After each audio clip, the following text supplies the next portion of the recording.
I didn't want to spend the winter break in a cabin, but my brother convinced me. "It's isolated," he'd said. "Peaceful. You'll finally get that quiet time you're always complaining about." I think he believed I'd have some kind of life-changing moment out there, away from the city.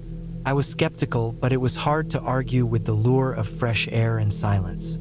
So, in January 2024, I packed my truck with some essentials: clothes, canned food, a portable heater, and my old rifle.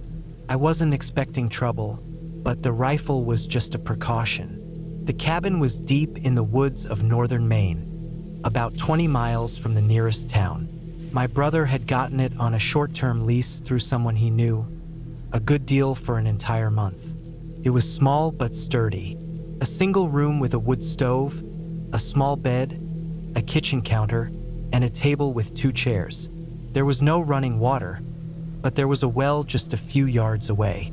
No electricity either, just propane lanterns and the kind of peace that settles over you when there's nothing but snow and trees for miles.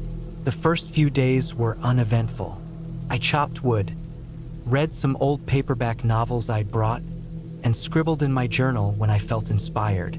At night, I'd light the lantern and sit by the stove, listening to the creaks of the old cabin as the wind howled outside. It was on the 4th night that things began to feel off. I was lying in bed, staring at the ceiling, unable to sleep. The snowstorm outside had picked up, and the wind was louder than ever.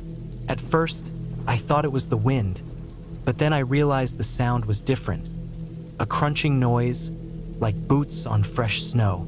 I sat up in bed, heart pounding. Grabbing the rifle, I crept to the window and peeked outside. It was pitch black except for the faint glow of the lantern I'd left by the front door. The storm was whipping snow in every direction, making it hard to see, but I swore I saw movement near the tree line. Probably an animal, I told myself, though the thought didn't comfort me much. The next morning, I found tracks in the snow, large footprints too big to be mine. They circled the cabin, then led off into the woods. Whoever it was had been walking around the cabin for quite some time. I felt my stomach twist as I stared at the prints, wondering how long they'd been out there while I was asleep. I told myself it was just a hunter, someone passing through. Maybe they saw the cabin and wanted to check it out. Still, I kept the rifle closer that day and made sure the door was locked before I went to bed. That night, the sound came back, crunching snow. This time, it was louder, closer. My pulse raced as I lay there, gripping the rifle. I couldn't bring myself to look out the window again. I just sat there, waiting, listening. The footsteps circled the cabin, slow and deliberate. Whoever it was, they weren't in a hurry. Then, just as suddenly as they'd started, the footsteps stopped. I stayed awake until dawn, the rifle across my lap. When I finally mustered the courage to check outside, the footprints were back. They circled the cabin again, but this time they led to the well. I approached cautiously, my breath fogging in the freezing air. Looking down into the well, I saw nothing but darkness. I dropped a small rock inside, waiting to hear the splash. It came, faint and distant, but otherwise, there was no sound. I couldn't shake the feeling that something, or someone, was watching me. For the next few days, I barely left the cabin. I kept the rifle within arm's reach at all times. The crunching footsteps didn't return, but the woods were too quiet. No birds, no rustling branches, just an oppressive silence that made my skin crawl. On the 7th night, I woke to a new sound, a faint tapping at the window. I froze, my blood turning cold. The tapping was rhythmic, deliberate, like someone was drumming their fingers on the glass. I didn't dare move. I lay there, staring at the ceiling, trying to convince myself it was just a branch swaying in the wind. But deep down, I knew better. The tapping stopped. Then I heard the door handle jiggle. I sprang out of bed, heart pounding, and aimed the rifle at the door. The handle jiggled again, harder this time. Whoever it was, they were trying to get in. "Leave!" I shouted, my voice shaking. "I'm armed." The jiggling stopped. For a moment, there was silence. Then, the sound of footsteps retreating into the snow. I didn't sleep at all that night. When morning came, I found more footprints. This time, they led from the window to the door and back to the tree line. Whoever it was had been standing at the window, watching me. I decided then and there that I couldn't stay another night. I packed my things and loaded them into the truck. But as I turned the key in the ignition, the engine wouldn't start. Panic set in. The truck had been running fine the day before. I popped the hood and found the problem immediately. Someone had cut the wires. I was stranded. I spent the rest of the day barricading the door and windows. I dragged the table and chairs against the door and nailed the shutters closed. By the time night fell, I felt like I was sitting in a fortress. But it didn't help. The footsteps came again, louder this time. They circled the cabin over and over, crunching through the snow. I sat by the stove, clutching the rifle, praying they wouldn't try the door again. Then the footsteps stopped. I waited, every muscle in my body tense. Hours passed, but there was no sound, just the crackling of the fire and the occasional creak of the cabin. I must have dozed off because I woke to the sound of wood splintering. Someone was inside. I jumped to my feet, raising the rifle, but it was too late. A man stood in the shadows, tall and broad-shouldered, with a hunting knife in his hand. His face was pale and gaunt, his eyes hollow and lifeless. I fired the rifle, the deafening blast echoing through the cabin. The man staggered but didn't go down. He lunged at me, the knife flashing in the firelight. I don't remember much after that. Just a blur of struggle, the knife slicing through my arm, the rifle falling to the floor. I grabbed a piece of firewood and swung it as hard as I could, connecting with his head. When I came to, the man was gone. The door was wide open, and blood stained the floor. I don't know if it was his or mine. I didn't wait to find out. I grabbed my things and started walking. It took me 2 days to reach the nearest town, my arm wrapped in a torn piece of my shirt. The police never found him. But sometimes, late at night, I hear footsteps outside my apartment. Slow, deliberate. I don't think he's finished with me yet.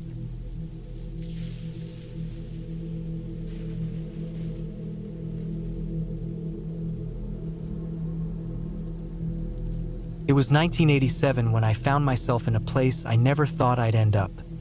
An old, abandoned cabin in the middle of nowhere, Wyoming. I was 31 at the time, going through what I guess you could call a rough patch. My job as a construction foreman had dried up, and my savings weren't exactly going to get me far. A friend of a friend had mentioned a seasonal gig helping maintain backcountry cabins for some government program, so I jumped on it. The pay wasn't great, but it included a place to stay and meals, which sounded perfect at the time. The cabin was part of a network used for research, mostly by park rangers and wildlife biologists. They needed someone to keep it in decent shape during the off-season. Patching leaks, chopping firewood, keeping the place from falling apart under the weight of snow. It sounded simple enough. When I arrived, it wasn't much to look at. The cabin sat on a small clearing surrounded by dense pine forest, about 20 miles from the nearest paved road. It was a sturdy old thing, built sometime in the 1920s, with logs that had gone gray with age and a roof patched together with tin and wooden shingles. There was a single room inside with a small wood stove, a bed frame with a sagging mattress, and a table pushed against one wall. It smelled like damp wood and old smoke. I didn't mind. It was enough. The first few weeks were uneventful. I'd wake up early, make coffee on the stove, and spend the day working on small repairs. I replaced some broken window panes, patched a few holes in the roof, and split enough firewood to last the winter. At night, I'd sit by the stove, listening to the wind howl through the trees. It was quiet, almost peaceful, But that quiet started to feel different as the weeks went on. It wasn't the kind of calm that puts you at ease. It was heavy, like the forest was holding its breath. There were little things at first, a feeling like someone was watching me from the trees, or the way the hair on the back of my neck would stand up for no reason. I told myself it was just nerves. I wasn't used to being this isolated, that was all. Then the noises started. It was always at night after I'd gone to bed. I'd hear faint creaks from the porch, like someone walking across it, a soft rustling outside the window. Once, I swore I heard breathing, slow and heavy, just outside the door. I'd get up and check, but there was never anything there. One night, I woke up to the sound of something scratching at the cabin walls. It wasn't loud, more like a faint scraping, like claws on wood. I grabbed my flashlight and stepped outside, but the beam of light only caught snow and shadows. The scratching stopped the moment I opened the door. I walked around the cabin, shining the light on the walls, the trees, the ground. Nothing. But when I got back inside, I noticed long, shallow grooves scratched into the wood near the door. My first thought was a bear, but the marks were too small, too precise. I didn't sleep much that night. The next morning, I found more scratches, this time on the shutters covering the windows. They were higher up, like whatever made them had been standing on its hind legs. I decided it was time to set some traps. I found an old box of them in the shed behind the cabin, heavy steel ones, the kind meant for wolves or mountain lions. I set them around the clearing, baiting them with scraps of meat from the cabin's pantry. That night, the scratching came back. This time, it was louder, more frantic. I stayed in bed, clutching the hunting knife I'd brought with me, listening to the sound move from one wall to the next. Then it stopped, and the silence was worse than the noise. I lay there for what felt like hours, too scared to move. When the first light of dawn crept through the cracks in the shutters, I finally got up. One of the traps had been triggered, but whatever set it off was gone. The trap was twisted, the metal bent out of shape like it had been pried open. There was blood, dark and frozen, spattered across the snow. I followed the trail for a while, but it disappeared into the forest. I couldn't shake the feeling that whatever I was dealing with wasn't something I'd read about in any hunting manual. The days blurred together after that. I barely slept. I kept the fire going all night, the rifle close at hand. I thought about leaving, but the nearest town was over 50 miles away, and the truck wouldn't make it far in the snow. I told myself I'd wait it out, just until the roads were passable. Then, one night, I woke up to the sound of the door creaking open. My heart nearly stopped. I hadn't locked it. I never bothered, out here in the middle of nowhere. I lay there, paralyzed, as the door swung open, letting in a blast of freezing air. The fire had burned low, and the room was dim, but I could see a shape in the doorway. It was tall, hunched, with long arms that almost dragged the ground. Its skin was pale, almost gray, stretched tight over sharp bones. It didn't have a face, not one I could make out. Just smooth, blank flesh where its eyes and mouth should have been. I don't remember grabbing the rifle. I don't remember aiming. I just pulled the trigger, the sound deafening in the small room. When the smoke cleared, the thing was gone. The door hung open, swinging gently in the wind. There was no blood, no sign that anything had been there at all. I didn't sleep after that. I sat by the fire, the rifle in my lap, watching the door until the sun came up. The next morning, I packed what little I could carry and started walking. I didn't care about the snow, the distance, or the cold. I just knew I couldn't stay there another night. I never told anyone what happened. When I finally made it to town, I handed the keys to the ranger who ran the program and told him I was done. He didn't ask any questions, and I didn't offer any answers.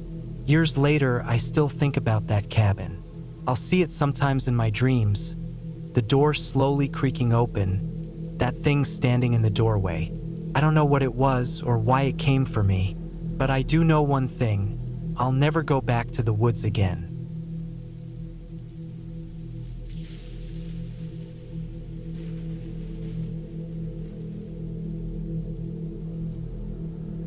I didn't have much left after my divorce. Just a small apartment, some savings, and an unhealthy amount of free time. My ex-wife and I had split everything down the middle, but the memories of our life together were impossible to divide or escape. I found myself spending hours at the gym, not because I particularly enjoyed it, but because it was better than sitting alone in silence. That's where I met Eric.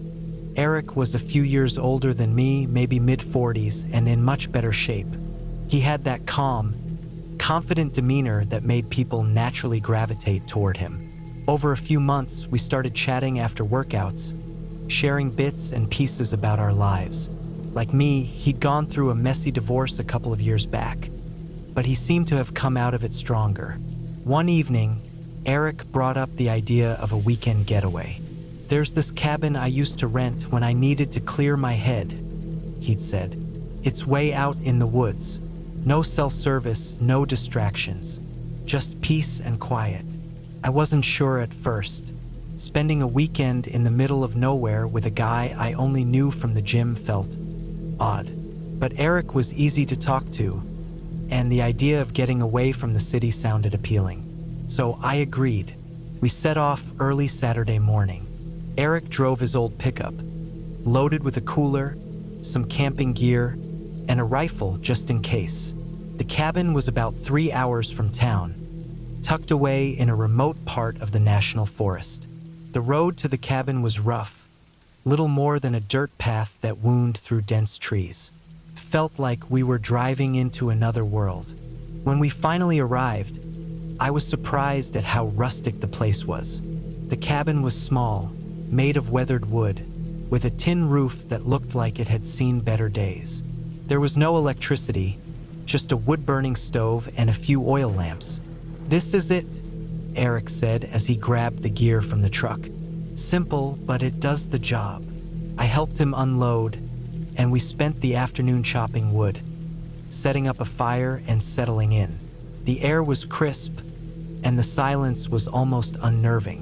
No hum of traffic, no distant voices, just the occasional rustle of leaves or chirp of a bird. By nightfall, the temperature had dropped, and the darkness outside was absolute. We sat by the fire, eating canned chili and sipping whiskey from tin cups. Eric told stories about past trips to the cabin, hunting adventures, and his life before the divorce. I listened, feeling a little envious of how comfortable he seemed out here. When it was time to sleep, Eric took the single bed, and I laid out my sleeping bag on the couch. The cabin creaked and groaned in the wind, but I eventually drifted off. I woke up to a strange sound in the middle of the night. At first, I thought it was just the wind or an animal outside, but it was too deliberate. A steady, rhythmic thumping. My heart started to race as I lay there, straining to hear. Thump, thump, thump. It was coming from outside, near the back of the cabin. I sat up slowly, trying not to make a sound. Eric was still asleep, snoring softly. I grabbed the flashlight from my bag and crept to the window. The beam of light barely penetrated the darkness, but I could make out the faint outline of the trees and the clearing around the cabin. Nothing moved. The sound had stopped. I stood there for a moment, listening. Just as I was about to convince myself it was nothing, I heard it again, closer this time. Thump, thump, thump. Something was circling the cabin. My pulse was pounding as I backed away from the window. I nudged Eric awake, and he groggily sat up, confused. Before I could explain, we both heard it. This time, it was accompanied by the sound of dry leaves crunching underfoot. Eric grabbed the rifle and motioned for me to stay put. He opened the door just enough to peer outside, the barrel of the gun leading the way. I held my breath, every nerve in my body screaming at me to run, to hide, to do something. "What is it?" I whispered. Eric didn't answer. He stepped outside, leaving the door ajar. I felt a rush of cold air and debated whether to follow him. Then I heard him shout, "Hey, what are you doing out here?" There was no response, just the sound of something crashing through the underbrush. Eric fired a shot into the darkness, and the echo reverberated through the trees. He came back inside, locking the door behind him. "Probably some idiot messing around," he said, but his voice lacked conviction. Neither of us slept much after that. The next morning, we found tracks in the dirt around the cabin. Large, heavy footprints that didn't look like they came from any animal I'd ever seen. They were too wide, too deliberate, and they circled the cabin several times before disappearing into the woods. Eric was unusually quiet as we packed up our gear. "Let's head out early," he finally said. I didn't argue. We loaded the truck and started the drive back. The road felt even more isolated in the daylight, the trees closing in on either side. About an hour in, we came across something that made my stomach drop. A truck. It was parked on the side of the road, its windows shattered and the hood dented like it had been hit with something heavy. Eric slowed down and we both stared. "Do you think?" I started, but I couldn't finish the sentence.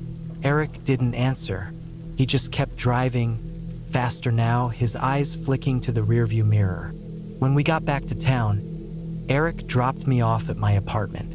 We didn't say much, just a brief nod and a take care. I never saw him at the gym again after that. His number was disconnected, and when I asked around, no one seemed to know where he'd gone. I tried to put it behind me, to chalk it up to a bad night and my overactive imagination. But sometimes, late at night, I think about those footprints, about the broken truck on the road. I think about the way Eric disappeared without a trace. And I wonder if whatever was out there that night is still waiting in those woods.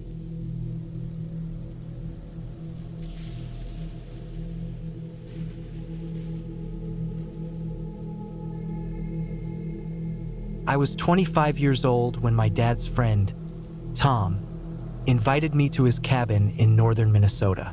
It was the kind of place you'd expect someone who loved solitude to own. Isolated, surrounded by thick woods, with no cell reception for miles. I didn't know Tom that well, but my dad said he was good company and had a lot of outdoor skills, so I figured I could learn something from the trip.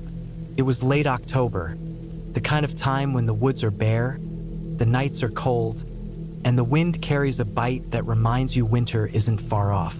I arrived late on a Friday afternoon, just as the sun was beginning to dip behind the trees. The cabin wasn't huge, but it was well built. A single-story wooden structure with a sloped roof, a stone chimney, and a front porch that creaked under my boots. The place looked old but sturdy, like it had weathered decades of harsh winters without much trouble. Tom greeted me with a firm handshake and a smile, his face weathered like the cabin itself. He was in his late 50s but still strong, the kind of guy who seemed more comfortable in the woods than anywhere else. The first night was uneventful. We cooked steaks over a fire pit out back, drank a few beers, and talked about hunting, fishing, and life in general. Tom showed me the inside of the cabin, a cozy living room with a stone fireplace, a small kitchen, a single bedroom for him, and a bunk room with 2 beds for guests. The walls were covered in mounted deer heads, old hunting rifles, and maps of the surrounding area. It was a place built for someone who didn't mind being alone. After dinner, we sat by the fire until the chill drove us inside. I noticed how quiet it was out there. No distant traffic, no hum of civilization, just the occasional rustling of leaves in the wind and the soft crackle of the fire. It felt peaceful, but also unsettling in a way I couldn't quite put my finger on. Tom went to bed early, leaving me alone in the bunk room. I lay awake for a while, staring at the dark ceiling and listening to the faint creaks of the cabin settling. At some point, I must have drifted off because the next thing I knew, it was morning. The second day, Tom suggested we go hunting. I wasn't much of a hunter, but I agreed. We spent the day hiking through the woods, following trails that twisted and turned through the dense trees. Tom pointed out animal tracks, scat, and other signs of wildlife, teaching me things I'd never noticed before. The air was crisp, and the sky was a pale, cloudless blue. It felt good to be out there, away from everything. By late afternoon, we hadn't seen much. Tom seemed disappointed, but I didn't mind. It was enough just to be out in the wilderness, learning from someone who clearly knew it well. We headed back to the cabin as the sun began to set, the shadows stretching long and dark across the forest floor. That evening, the wind picked up. It howled through the trees, making the cabin creak and groan. We stayed inside, eating canned chili and playing cards at the small wooden table in the living room. The fire in the fireplace crackled warmly, but the wind outside made the place feel less secure than it had the night before. I kept glancing at the windows, half expecting to see something staring back at me, but the darkness outside was impenetrable. Tom noticed my unease and laughed it off. "Nothing out here but deer and maybe the odd bear," he said, though his tone didn't entirely put me at ease. We went to bed early again, and this time I fell asleep quickly, the day's hike having worn me out. I woke up in the middle of the night to a noise. At first, I thought it was the wind, but then I heard it again. Something distinct, a faint thump, like footsteps on the wooden porch outside. My heart started racing as I lay there, straining to hear. The sound came again, closer this time. It wasn't the wind. Someone or something was out there. I considered waking Tom, but I hesitated. He'd probably laugh at me for being spooked. Besides, it could have been an animal, a raccoon, maybe, or a stray dog. I told myself it was nothing and tried to go back to sleep, but the sound came again, louder now. It was unmistakable, the deliberate creak of someone stepping onto the porch. I sat up in bed, my pulse pounding in my ears. The bunk room door was cracked open, and I could see the faint glow of the fire still smoldering in the fireplace. The cabin was silent except for the occasional groan of the wind and that faint, rhythmic creaking from outside. Gathering my courage, I got out of bed and crept to the living room. Tom's bedroom door was closed, and I didn't want to wake him unless I was sure something was wrong. I moved to the window by the front door and peered out, but it was too dark to see anything. The porch light wasn't on, and the forest beyond was an inky black void. Then I saw it, a faint, pale shape moving in the darkness. It was just beyond the edge of the porch, a vague, human-like outline barely visible in the dim light of the half-moon. It wasn't moving toward the cabin, but it wasn't moving away either. It was just standing there. I froze, my breath catching in my throat. My first thought was that it was a person, maybe a hiker who'd gotten lost and stumbled upon the cabin. But something about the way it stood, so still and unnatural, made my skin crawl. I stayed there for what felt like an eternity, watching that shape in the dark. Eventually, it moved, just a slight shift, almost like it was turning to face me. That was enough to break my paralysis. I backed away from the window and went straight to Tom's room, knocking softly on the door before pushing it open. "Tom," I whispered, but he didn't stir. I shook his shoulder, and he woke with a start, muttering groggily. I told him someone was outside, and his expression hardened immediately. He got up, grabbed a rifle from the wall, and headed for the door without a word.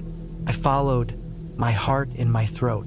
We stepped onto the porch, the cold air biting at my skin. The wind had died down, and the night was eerily quiet. Tom scanned the area with a flashlight, the beam cutting through the darkness. But there was nothing there, no shape, no tracks, nothing. "You sure you saw something?" Tom asked, his voice low. I nodded, but now I wasn't so sure myself. The woods seemed empty, the night as still as death. We went back inside, but I didn't sleep for the rest of the night. I kept thinking about that shape, that strange stillness, and the way it seemed to turn toward me. Tom didn't mention it again, and I didn't bring it up. The next day, Tom suggested we check the area around the cabin. We didn't find anything unusual, no footprints, no signs that anyone had been there. Tom shrugged it off, but I couldn't shake the feeling that something wasn't right. We spent the day chopping wood and doing other chores around the cabin. The wind had picked up again, and the sky was overcast, the gray clouds hanging low and heavy. By evening, the temperature had dropped significantly, and the air smelled like snow. That night, I went to bed early, exhausted from the day's work. I tried to convince myself that the figure I'd seen was just a trick of the light, my imagination playing tricks on me. But deep down, I knew better. I woke again in the middle of the night, but this time it wasn't a noise that woke me. It was a feeling, an overwhelming sense of dread that pressed down on me like a physical weight. I sat up, my heart pounding, and looked toward the window. The faint light of the moon illuminated the bunk room, casting long shadows across the floor. Then I saw it.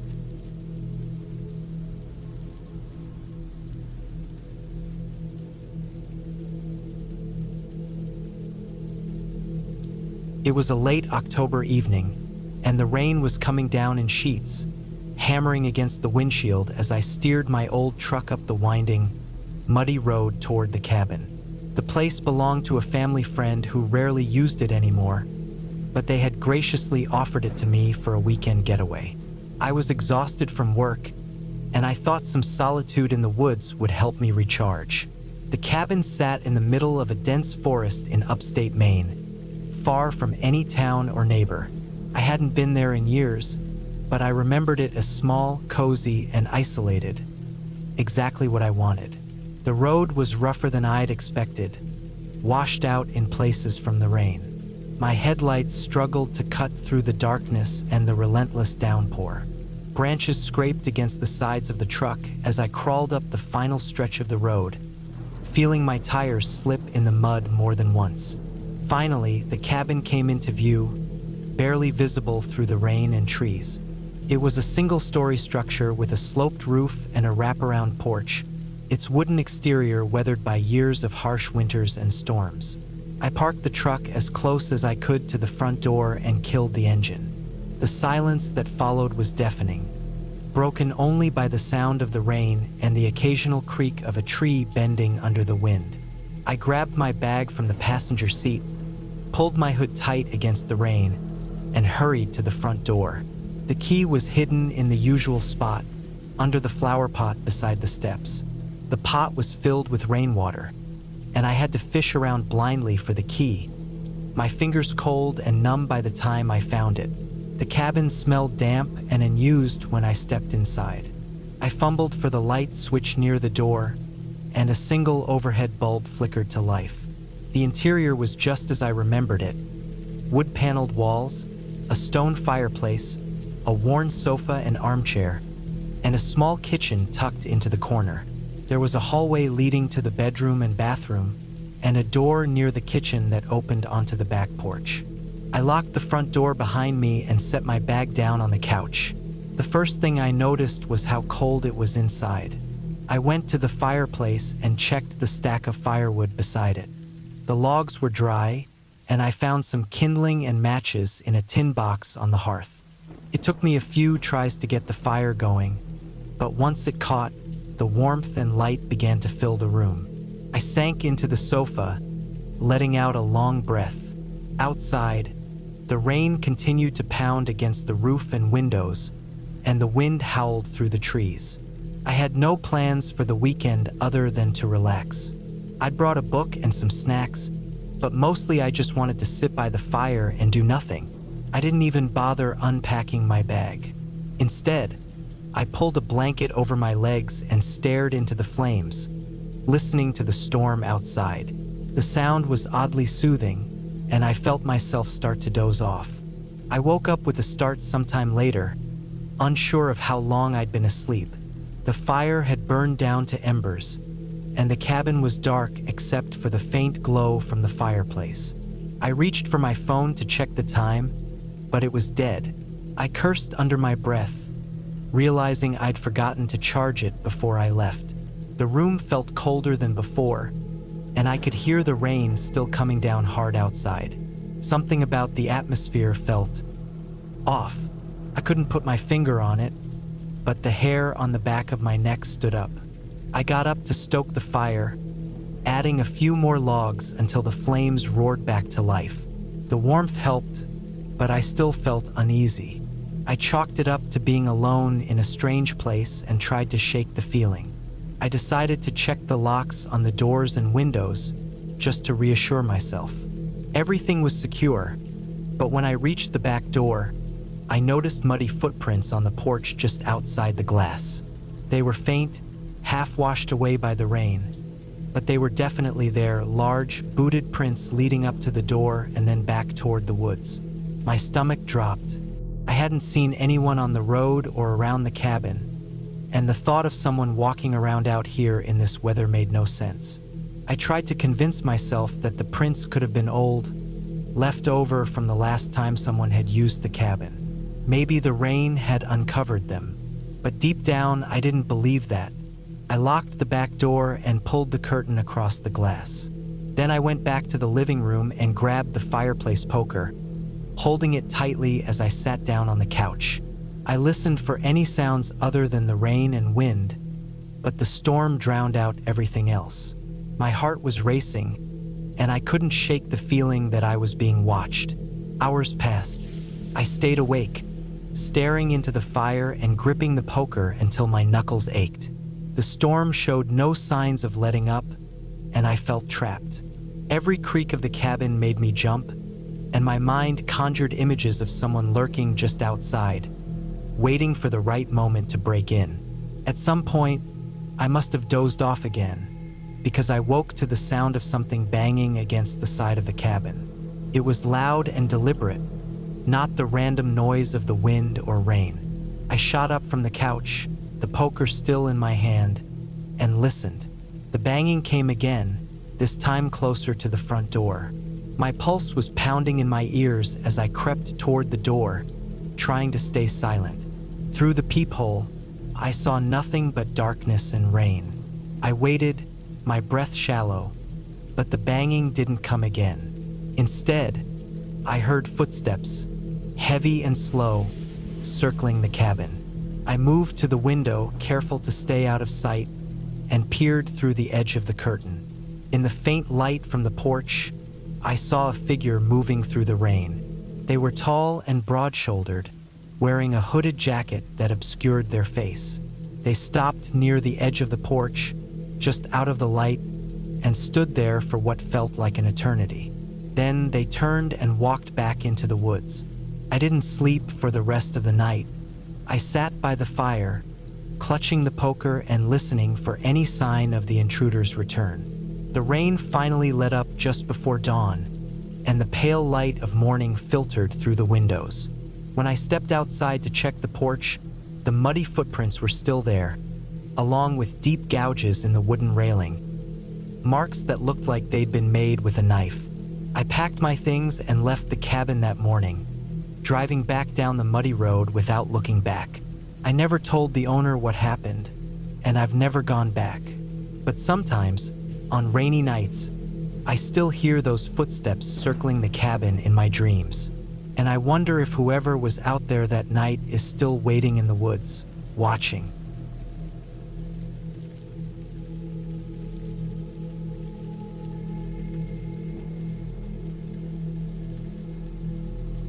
I was 27 when I signed up for a wilderness survival training course. It was something I'd been wanting to do for years, but life had always gotten in the way. Work, relationships, bills, there was always something. But in the spring of 2019, I finally decided to take the leap. The course was advertised as an intensive 3-week program deep in the woods of northern Minnesota. They called it Wilderness Edge Training, and it promised to teach participants how to navigate the wilderness, build shelters, start fires, and survive with minimal supplies. I was excited, even if a little nervous. The training cabin was about a 3-hour drive from the nearest town. The brochure described it as rustic but functional, and that was a generous way of putting it. When I arrived, it looked more like an old hunting lodge that had seen better days. The wooden boards were weathered and warped, the windows were covered in grime, and the front porch sagged under its own weight. Inside, the air smelled faintly of mildew, and the furniture was a mix of old metal bunk beds and worn-out wooden tables. It was clear the place was used more for utility than comfort. The group consisted of 8 other participants, all strangers, and one instructor, a man in his late 40s named Mike. Mike had the kind of presence that made you trust him immediately. He looked like he'd been living in the woods his whole life, rugged, sun-weathered skin, and a calm, no-nonsense demeanor. He told us that the first week would involve basic skills and exercises around the cabin before we ventured deeper into the forest for the final 2 weeks. The first few days were straightforward enough. We practiced tying knots, identifying edible plants, and purifying water. Mike kept emphasizing the importance of self-reliance and awareness, something he referred to as reading the land. The surrounding forest was dense and quiet, with towering pines that blocked most of the sunlight. It was easy to lose track of time under their canopy, and even easier to feel small. On the 4th day, Mike announced we'd be doing solo exercises. He assigned each of us a small area near the cabin to practice building shelters and starting fires on our own. My spot was about a 15-minute walk from the cabin, just past a shallow stream. I set to work clearing a space for my shelter, using branches and leaves to create something that, while not exactly sturdy, would keep out the rain. It was around mid-afternoon when I first noticed something odd. The forest, usually alive with the sounds of birds and insects, had gone eerily quiet. At first, I thought I was imagining it, but the silence was undeniable. No rustling leaves, no chirping birds, nothing. I shrugged it off, telling myself it was just one of those natural lulls that happen in the wilderness. But the quiet lingered, pressing down on me like a weight. As I worked, I couldn't shake the feeling that I was being watched. I'd catch myself glancing over my shoulder, expecting to see one of the other participants or maybe even Mike. But there was never anyone there, just the trees standing silent and still. By the time I returned to the cabin that evening, I was feeling uneasy. The others seemed fine, laughing and chatting about their day. I didn't mention the silence or the strange feeling. It felt silly, like something a rookie camper would complain about. Instead, I ate dinner quietly and went to bed early, hoping a good night's sleep would settle my nerves. The next morning, Mike announced we'd be hiking deeper into the woods for an overnight exercise. Each of us would be assigned a partner, and we'd need to navigate to a designated point using only a map and compass, then set up camp for the night. My partner was a guy named Tim, a quiet, no-frills type who seemed competent enough. We packed our gear and set out, following a narrow trail that quickly disappeared into the dense undergrowth. The hike was tougher than I'd expected. The terrain was uneven, and the map was frustratingly vague. By mid-afternoon, Tim and I were both tired and a little lost. We stopped to reassess our route, and that's when I noticed something strange. About 20 feet off the trail, partially hidden by ferns, was a small wooden structure. It looked like an old hunting blind or perhaps a storage shed, but it was in bad shape. The wood was dark and rotting, and the roof had partially caved in. Tim wanted to check it out, but something about it made me hesitate. It didn't feel right, like it didn't belong there. Still, I didn't want to seem paranoid, so I followed him as he pushed through the undergrowth toward the structure. Up close, it was even more decrepit than it had looked from the trail. The door hung open at an awkward angle, and the interior was dark and cluttered with debris. Tim stepped inside, poking around with his flashlight. I stayed by the door, keeping one foot on the forest floor. The air inside the structure felt wrong, stale and heavy, like it hadn't been touched in decades. Tim found an old rusted tin can and a few scraps of fabric, but nothing else of note. We left quickly, neither of us saying much. That night, as we set up camp, the unease returned. The forest was silent again, and the air felt heavy, almost suffocating. I told myself it was just my imagination running wild, but when I crawled into my sleeping bag, I couldn't shake the feeling that we weren't alone. I woke up in the middle of the night to the sound of footsteps. They were slow and deliberate, crunching softly against the forest floor. My first thought was that it was Tim, but when I turned toward his tent, I saw his silhouette, still lying down. I froze, straining to listen. The footsteps circled our campsite, never coming too close but never wandering too far. I wanted to wake Tim, but fear kept me rooted in place. I lay there, heart pounding, until the footsteps eventually faded into the distance. The next morning, Tim said he hadn't heard anything, and I decided not to press it. It sounded too crazy to explain. When we returned to the cabin, I expected to feel relieved, but the sense of unease only grew. Over the next few days, strange things started happening.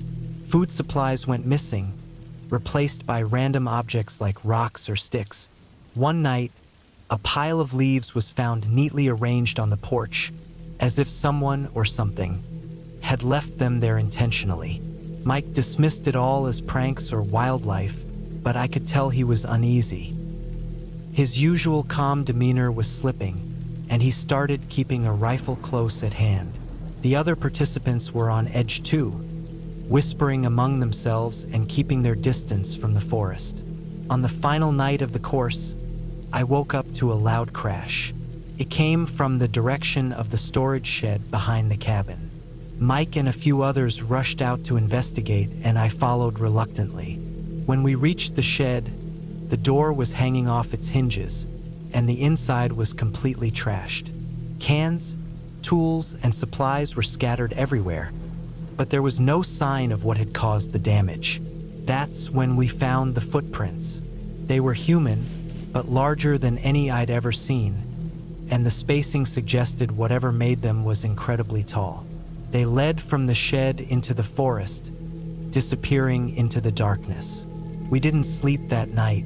At dawn, Mike decided to end the course early. We packed up and left in silence, each of us carrying the weight of something we couldn't explain. Even now, years later, I can't make sense of what happened. I've tried to rationalize it, to convince myself it was just an animal or a series of coincidences. But deep down, I know we weren't alone out there, and whatever it was, it's still out there, waiting in the silence.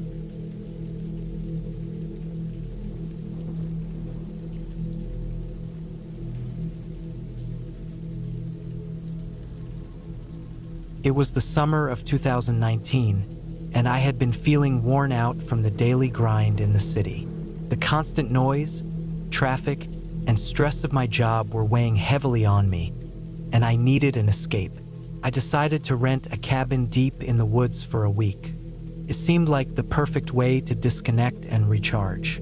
I found a place online, small, secluded, and far enough from any town that I wouldn't hear anything but the sounds of nature. The listing mentioned no Wi-Fi, no cell service, and nothing nearby. Exactly what I wanted. I packed light, some clothes, basic groceries, a few books, and my old journal. The drive took about 6 hours. As I left the highway and made my way onto the dirt road leading to the cabin, the air seemed fresher, the trees denser, and the world quieter. By the time I arrived, the sun was already dipping behind the trees. The cabin was simple but cozy. A single-story structure with a small front porch, an old wood stove in the corner, and large windows that overlooked a clearing. Behind the cabin, the forest stretched endlessly. The first thing I noticed was how still everything was. No sounds of birds, no rustling leaves, just an overwhelming quiet. I unloaded my car and settled in. The cabin had everything I needed: an old but functional kitchen, a small bedroom, and a bathroom with a finicky-looking shower. The wooden floors creaked under my weight, and the place smelled faintly of pine and age. The first night passed uneventfully. I cooked a simple dinner, read a few chapters of my book, and went to bed early. The silence was unnerving at first, but I told myself I'd get used to it. The next morning, I decided to explore the area. I followed a narrow path behind the cabin that led into the woods. The trail was overgrown but easy enough to navigate. After walking for about an hour, I stumbled upon a clearing with an old, rusted pickup truck sitting in the middle. It looked like it had been there for decades. The windows were shattered, and the tires were long gone. Curiosity got the better of me, so I walked closer to take a look. The truck's interior was trashed. Empty cans, torn fabric, and a faint smell of mildew. But what caught my attention was the passenger seat. There were deep scratches in the leather as if someone or something had clawed at it. I took a few steps back, suddenly feeling uneasy. The woods were quiet again, and I couldn't shake the feeling that I was being watched. I hurried back to the cabin, trying to convince myself that the truck was just a relic from some long-forgotten camping trip. Back inside, I locked the door and tried to distract myself with a book, but my thoughts kept drifting back to the scratches. That night, I struggled to sleep. The stillness outside felt oppressive, like the forest itself was holding its breath. At some point, I thought I heard faint rustling near the cabin, but when I looked out the window, I saw nothing. The next morning, I decided to stay closer to the cabin. I spent the day chopping wood, writing in my journal, and trying to enjoy the solitude. By late afternoon, I was feeling more relaxed. I cooked dinner and watched the sunset from the porch. As darkness fell, the unease returned. I double-checked the locks on the doors and windows before heading to bed. Around midnight, I woke up suddenly. It wasn't a noise that woke me, it was the absence of it. The silence was heavier than before, and my instincts told me something wasn't right. I stayed in bed, listening, straining to hear anything. Then, I caught it, a faint, almost imperceptible sound. Footsteps, slow and deliberate, coming from outside the cabin. My heart started racing. I grabbed the flashlight from my nightstand and crept to the window. I didn't turn the light on yet, not wanting to draw attention to myself. Peering out through the glass, I scanned the clearing, but everything looked as it should. The footsteps stopped. I waited, my breathing shallow. Minutes passed, and I began to wonder if I had imagined it. Then, there was a soft scraping sound against the side of the cabin. My stomach dropped. I knew I had to look, but every part of me wanted to stay hidden. Slowly, I moved to the back window and lifted the curtain just enough to see outside. At first, I saw nothing but darkness. Then my flashlight caught movement. A figure was standing at the edge of the clearing, just beyond the tree line. They weren't moving, just standing there, watching. My flashlight wasn't strong enough to make out any details, but the figure was tall and motionless. I backed away from the window, heart pounding. Who was out there? Why were they just standing there? I stayed awake the rest of the night, clutching the flashlight and a kitchen knife I'd grabbed in a panic. The figure didn't move closer, but they didn't leave either. When dawn finally broke, I cautiously looked outside. The figure was gone. I spent the morning trying to convince myself it was just some local messing with me or a lost hiker. But deep down, I knew that wasn't it. By midday, I decided to cut my trip short. I packed my things quickly, eager to get out of there. As I loaded the car, I noticed something on the porch. It was a small, crudely carved wooden figure, roughly human-shaped, with deep scratches all over its surface. My blood ran cold. I hadn't seen it there before. Someone or something had left it for me. I didn't waste any more time. I jumped in my car and drove away, not stopping until I reached the nearest town. To this day, I don't know who or what was out there in the woods. I haven't been back to the cabin, and I never plan to. Sometimes, when I'm alone at night, I think about the figure standing in the trees and the carved doll on the porch. I still don't know what it meant, but I do know one thing. I'll never feel truly safe in the woods again.